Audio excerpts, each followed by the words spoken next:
ध्यानाभ्यास के लिए कृपया अपने नेत्रों को बंद कर लीजिए।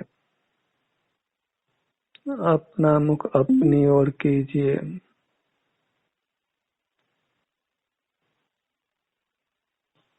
अपने आभ्यंतर अमूर्त शरीर का एहसास कीजिए। अपने ध्यान को अपने सिर के भाग पर लाइए। अपना मुख अपनी ओर रखते हैं तो आप वीतराग रहते हैं। वीतरागता में निराकुलता का अनुभव होता है। राग आदि दोष उत्पन्न नहीं होने से आप निर्बंध रहते हैं और सुख का अनुभव करते हैं और सत्ता में पड़े हुए कर्मों का भी नाश करते हैं। इस प्रकार आप वर्तमान को तो सुखमय करते ही हैं, आगामी भविष्य को भी अत्यंत सुखद बनाते हैं। इसलिए ध्यान के लाभ अपरंपार हैं। इसके विरुद्ध यदि आप बहिर्मुख रहते हैं तो राग आदि जनित आकुलता को भोगते हैं, नूतन कर्मों को बांधते हैं और पूर्वबद्ध कर्मों के अनुभाग को भी बढ़ाते हैं। इससे आपका भविष्य भी खराब होता है। बहिर्मुख रहना अत्यंत दुख का कारण है और अंतर्मुख रहना अत्यंत सुख का कारण है। इस प्रकार अंतर्मुख बहिर्मुखता के लाभ हानि को जानकर हमको अंतर्मुख रहने का ही सतत प्रयत्न करना है।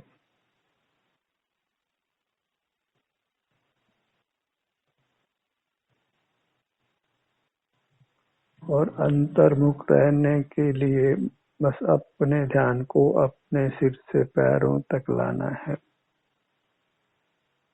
तो आप तत्काल ही शांति का अनुभव करते हैं।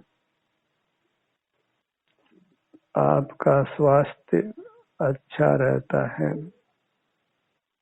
और भविष्य जो आगामी अनंत है उसको आप सुखमय बनाते हैं।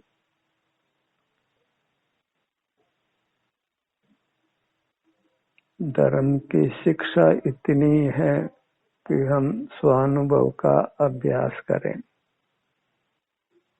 सा विद्या या विमुक्त, विद्या उसी का नाम है जो हमको मुक्त करे। लौकिक विद्या वास्तव में विद्या ही नहीं है, क्योंकि उसमें मुक्ति का विधान नहीं है। और जो पारलौकिक विद्या वर्तमान में उपलब्ध है वह भी बहुधा मिथ्या दृष्टियों द्वारा लिखी गई है, क्योंकि जिन्होंने भी वर्तमान आगम लिखा है वे जन्म से मिथ्या दृष्टि थे। इसलिए आपको जो लिपिबद्ध विद्या है उस पर भी आप विश्वास नहीं कर सकते हैं। सम्यक विद्या पाने के लिए अपना वेदन करिए। विद्या नाम ही वेदन का है। अपना ही अनुभव करिए, अपने को ही भोगिए। इसी से सम्यक ज्ञान की प्राप्ति होती है। आपको शांति का अनुभव होता है और आपका भविष्य सुखद होता है। बाहर से विद्या प्राप्त करना बंद करना है। अपने पास आने से ही विद्या मिलती है और इस विद्या को कोई शब्द भी नहीं है, एक शांति का अनुभव है, वीतरागता का अनुभव है, उत्तम स्वास्थ्य की प्राप्ति है। मार्ग अत्यंत संक्षिप्त है और वह मार्ग स्वानुभव है। जगत में अनंत पदार्थ हैं, वे सब पर हैं, उनको देखना जानना पराश्रय है और पराधीनता से होता है।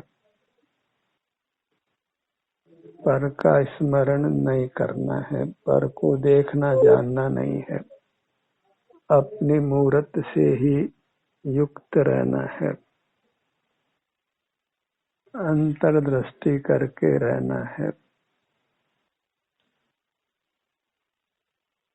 इसलिए ये मार्ग वास्तव में अभ्यास रूप है, कुछ समझने जानने का मार्ग नहीं है। समझना भी अपने से युक्त होने से ही होता है। इसलिए मार्ग केवल अपने से युक्त होने रूप है, तो सहज ही समझना हो जाता है, समझना नहीं पड़ता है। समझ आ जाती है कि बाहर मूर्त पदार्थों को देखने जानने में कुछ भी हमारा हित नहीं है, केवल अपना अनुभव करते हुए रहना है। आगम भी इस बात की दुहाई देता है, शिवभूति मुनि हुए जिनको अक्षर ज्ञान नहीं था, वे स्वानुभव कर ही मुक्त हुए। अंजन चोर को भी शास्त्र ज्ञान नहीं था और वह स्वानुभव करके ही मुक्त हुआ। आयु थोड़ी है, शास्त्रों का विस्तार बहुत है। पूरी आयु लगाएं तो भी हम उपलब्ध शास्त्रों के भाव को समझ नहीं सकते हैं, थोड़ा सा ही अभ्यास कर पाते हैं और उसमें बहिर्मुखता में काल व्यतीत हो जाता है और ये मनुष्य जन्म चला जाता है। हमें बस नेत्र बंद कर अपना शरीर जो संवेदन गोचर होता है उसका संवेदन करना है। इतने मात्र से हमारा वर्तमान जीवन सुखमय होता है और भविष्य भी सुखमय होता है और हमको अपनी मूर्त की अपार महिमा भी आ जाती है। अपनी श्रद्धा होती है और सारे जगत की श्रद्धा समाप्त हो जाती है। अपनी श्रद्धा के बल पर ही हम अपना अनुभव करते हैं। पर की श्रद्धा हो तो फिर बहिर्मुख ही रहते हैं, पर के सन्मुख ही बने रहते हैं तो मोक्ष मार्ग और दूर जाता है। हमें केवल अपनी श्रद्धा जगाना है और उसको परमावगाढ़ करना है ताकि उसके बल पर उपयोग अंतर में ही बना रहे। जो भी मुक्त हुए हैं उनको अपनी परमावगाढ़ श्रद्धा होती है, अपनी श्रद्धा निरंतर बनी रहती है। उत्कृष्ट रूप से दृढ़ श्रद्धा अपनी होती है कि मैं ही मेरे लिए परमात्मा हूँ, मेरे लिए मैं ही गुरु हूँ, मेरे लिए मैं ही शास्त्र हूँ, मेरे लिए मैं ही तीर्थ हूँ।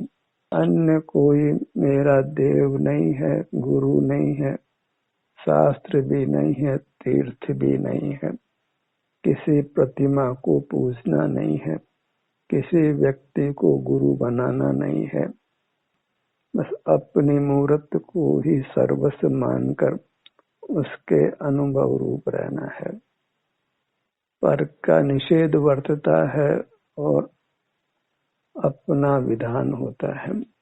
आपको आप ही सुहाता है। पर का चिंतन नहीं, पर की चर्चा नहीं है। कुछ भी पर का जानना नहीं है, अपने में ही समाकर रहना है, निर्विकल्प रहना है। कुछ शास्त्र ज्ञान, कुछ शब्द ज्ञान नहीं करना है, कुछ अंक ज्ञान भी नहीं करना है, कुछ मूर्त पदार्थों को जानना नहीं है। जो भूतकाल में महापुरुष हो गए हैं, तीर्थंकर आदि हो गए हैं, उनका चरित्र भी पढ़ना नहीं है। केवल अपनी मूर्त जो आनंदमय है उसके आनंद को भोगते रहना है। जिसमें किंचित भी बहिर्मुखता नहीं है। इसी श्रद्धान के बल पर जीव अंतर में रहता है, निर्विकल्प रहता है, सकल कर्मों का क्षय कर परमात्मा होता है। किसी अन्य को नमन नहीं है, किसी अन्य की सेवा नहीं है, किसी अन्य को देखना जानना नहीं है। ऐसी अद्भुत स्थिति को हमने पाना है, उसी का लक्ष्य बनाना है। अहोरात्रि अपने संवेदन रूप रहना है। काल थोड़ा है, अगला पल आयु होगी या नहीं होगी हम नहीं जानते हैं। आए दिन अल्पायु में लोगों को हम मरते हुए देखते आए हैं। पल पल का हमको हिसाब रखना है। पल पल अपनी महिमा लेकर अपने में लीन रहना है और दूसरे की महिमा को अपने भीतर आने नहीं देना है।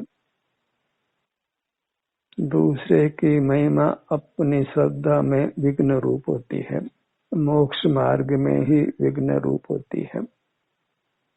अपने को ही नमन करना है, अपने को ही मंगल मानना है, अपने को ही उत्तम मानना है, अपने को ही शरणभूत मानना है। जहाँ केवल आप ही आप है, अन्य कोई नहीं है। जो इष्ट वस्तु होती है वही हमारा विषय बनती है। तो हमको अपने मूर्त को ही इष्ट मानना है, अन्य किसी पदार्थ को इष्ट नहीं मानना है। उपादेय अपनो अप्पा, वो अप्पा है, वो अपना अमूर्त शरीर है। वही सुख का साधन है, धर्म का साधन है, मोक्ष का साधन है। शरीर के अलावा फिर कुछ भी दिखता नहीं है। जैसे अर्जुन को लक्ष्य ही दिखाई देता है, अन्य कुछ दिखाई नहीं देता है, ऐसे हमारा लक्ष्य केवल अपनी मूरत हो, अपने आभ्यंतर काया हो।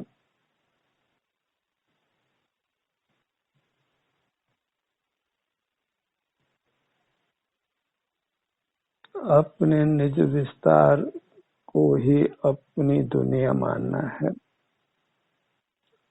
उसी में केवल अपनापन करना है। अन्य तो संयोग मात्र हैं, आज हैं और अगले पल संयोग में होंगे या नहीं होंगे कुछ पता नहीं है, पर निश्चित ही उनका वियोग होना है।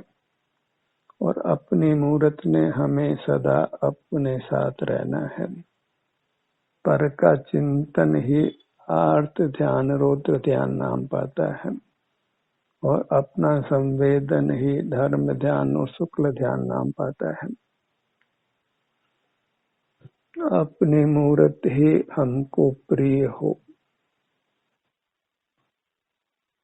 वही हमारे लिए सर्वस्व हो।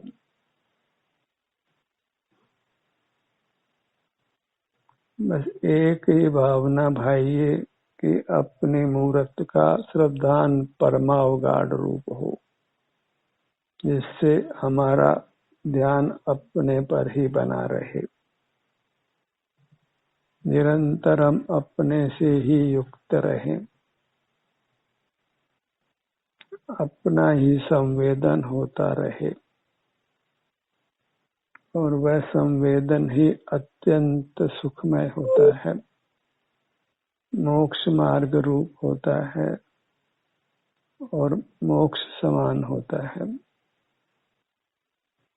जहाँ अपनी महिमा है वहाँ मानो मुक्ति प्राप्त हो गई है और उसमें पर की महिमा ही बाधक होती है। आप ही आपको अनुभव में आवे, अन्य का विकल्प नहीं हो। उत्तमा स्वात्म चिंता, पर चिंता अधमा अधमा। ये सारे में ही समझना योग्य है। कि महिमा अपने लिए अपनी है और अन्य किसी पदार्थ की नहीं है। अपने में गुण है और पर में सब अवगुण है। अवगुण का अर्थ यह है कि वह हमारे लिए अनिष्टकारी है, उसके लक्ष्य से हमारी दुर्गति होती है। और अपने में ही सुख नाम का गुण है, उससे हमको महासुख होता है। इसलिए एक हितकारी वस्तु अपनी मूरत है, अन्य कोई पदार्थ हितकारी नहीं है। निज विस्तार ही हमारी दुनिया हो, इसी में हमारा निवास हो और अनंत काल इसी में रहना है। जैसे कितने लोग विदेश जाते हैं तो उनको वह देश सुहाता है, और जिस देश में जन्मे फिर उस देश की वो याद भी नहीं करते हैं। ऐसे ही हम बाहर की दुनिया में रहे हैं और अब अपनी दुनिया में आकर बसे हैं तो इतना अच्छा लगता है, फिर बाहर के देश को हम याद ही नहीं करते, तो मुक्त अवस्था को पा लेते हैं। भले ही हमने बाहर की दुनिया में जन्म लिया है, पर अब नई दुनिया में हमने रहना है। नई दुनिया में हम आ गए हैं, यही फिर रहना है, फिर वापस लौटकर बाहर की दुनिया में नहीं आना है।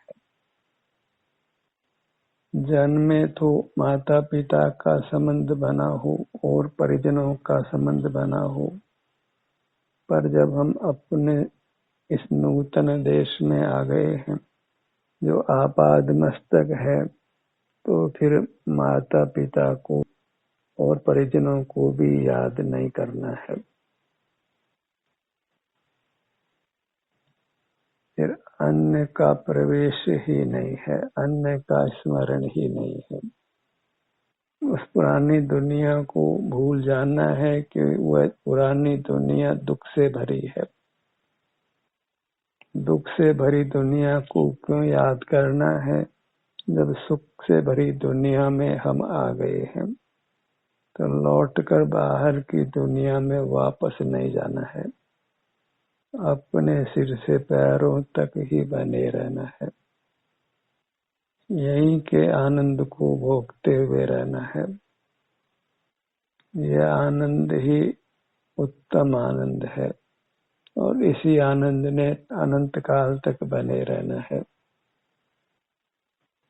अपने सिर से पैर तक आप किसी भाग से जुड़िए, किसी भाग का संवेदन करिए, आपका आनंद उत्तरोत्तर बढ़ना ही है।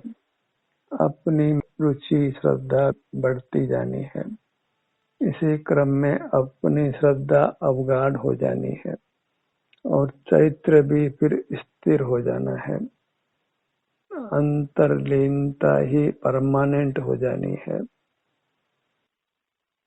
और फिर मूर्त कर्म का क्षय होकर अमूर्त दशा मिल जानी है। यही संसार से छूटकर मुक्त होने का विधान है, जिसमें शब्द का काम नहीं है, अंक का काम नहीं है, किसी भौतिक पदार्थ का काम नहीं है। अपनी ही महिमा है, अपना ही अनुभव है। पर का कुछ भी विकल्प नहीं है, पर की कुछ भी महिमा नहीं है। फिर पंच परमेष्टियों का भी किंचित भी स्मरण नहीं है। भूतकाल में तीर्थंकर हो गए हैं, वर्तमान में है और भविष्य में होंगे, उनका स्मरण नहीं है। अपनी मूर्त ही अपने लिए तीर्थंकर है। इसी से तीर्थ की प्राप्ति होती है, मोक्ष की प्राप्ति होती है। हर जीव का तीर्थंकर वह स्वयं ही है, उसकी मूर्त ही है। अन्य तीर्थंकरों के नाम के जाप का कोई उत्तम फल नहीं है, अन्य के दर्शन का कोई उत्तम फल नहीं है, क्योंकि वह सब इंद्रिय ज्ञान है, पर का सेवन है, पर की महिमा है। वह सब में हम अपना ही अपमान करते हैं, अपने सुख से दूर रहकर अपने को दुर्गति में पहुंचाते हैं। भले आप बाहर के तीर्थ को जाइए, पर यदि अपनी महिमा नहीं आती है तो फिर दुर्गति होना निश्चित है। कितने ही शास्त्र पढ़ लीजिए, कितने ही बाह्य चरित्र को अपना लीजिए, पर अपनी मूर्त की महिमा नहीं है, श्रद्धा नहीं है, पर की श्रद्धा समाप्त नहीं हुई है, तो दुर्गति निश्चित है। जब पर की भक्ति में ही खड़े हैं तो दुर्गति निश्चित है। सुगति चाहते हैं तो पर भक्ति को छोड़कर अपनी भक्ति में आना है। सारे जगत को पर भक्ति करने दीजिए, उनकी ओर हमको देखना ही नहीं है। सारे जगत को तीर्थों में जाने दीजिए, अपने को पर तीर्थ में जाना नहीं है।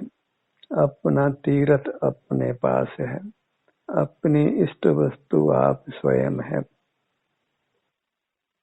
अपना तीर्थंकर आप स्वयं है, अपना आनंद आप स्वयं है।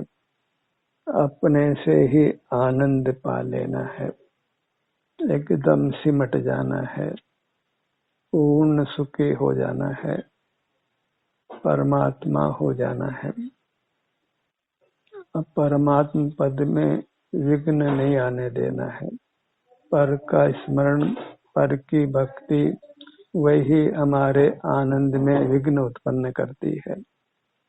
अब आनंद में विघ्न उत्पन्न नहीं करना है, केवल अपना ही सम्मान हो, अपना ही संवेदन हो, पर का स्मरण नहीं हो, पर का देखना जानना नहीं हो, अपने में ही समा जाना है, क्योंकि अपनी महिमा अनंत है और सारे जगत की महिमा अनंत नेगेटिव है, अर्थात अनंत अहितकारी है, क्योंकि उसका फल अनंत संसार है।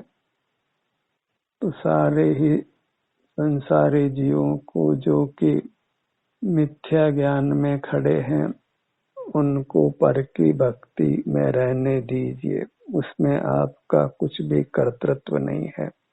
हमें केवल अपने को सुधार लेना है, अपनी भक्ति में लग जाना है, और अपनी भक्ति तो अपनी महिमा लेकर अपने में लीन होने रूप है। अपने ही स्वास्थ्य की स्थिति का संवेदन करते रहने रूप है। जहाँ अपनी महिमा होती है वहाँ स्वतः ही अंतर्मुखता रहती है, और अपनी महिमा भी अंतर्मुख होने से ही आती है, क्योंकि उसी से हम उत्तम सुख को पाते हैं, और उत्तम सुख के बल पर ही हमको उत्तम श्रद्धा होती है।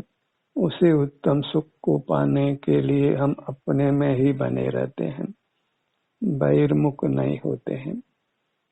ये समझ आ जाती है कि बहिर्मुखता में अपार आकुलता है, आग है, और अंतर्मुखता में आनंद है, शीतलता है, निराकुलता है।